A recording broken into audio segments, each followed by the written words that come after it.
How's it going, guys? Welcome to part 2 of my Friday the 13th franchise review. Again, I'm only reviewing the very first 3 parts this Friday the 13th, and next Friday the 13th I will review parts 4 through 6 and so on and so on. So, I'm reviewing 3 parts of each Friday the 13th movie every Friday the 13th just so I can expand.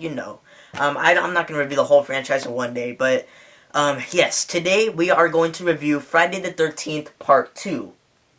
I said today, but I meant, anyways, I don't know why I said today. Ignore that. Anyways, so yeah, part 2, Friday the 13th. This movie, just like the first one, it's great. It's a cult classic, a great 80s slasher. However, I do think the first one's just a tiny bit better. So in part 2, you actually have Jason Voorhees as the killer. He doesn't have the hockey mask just yet. He actually only has the sack, over his head. By the way, a little bit of movie trivia for you guys. The sack that Jason wears in this film is actually inspired by the 1976 slasher film called The Town That Dreaded Sundown. So, just a quick little movie fact for you. I'll probably throw those out like every once in a while. But yeah, Jason, he's actually finally killing people. He's killing off the counselors. This takes 5 years later after the events that took place in the first film, so it's 5 years later.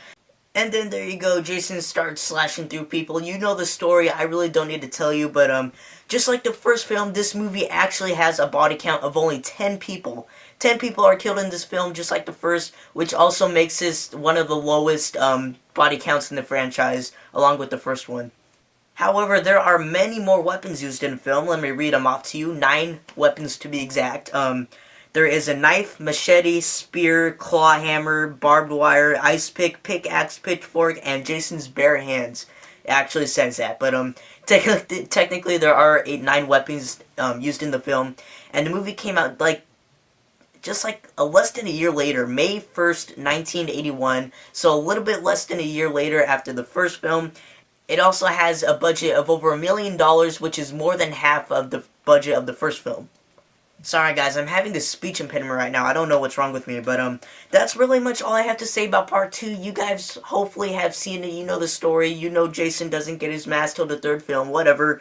But yeah, so that's about it for Friday the 13th part 2. Overall, I'm going to give this film 4 out of 5 stars.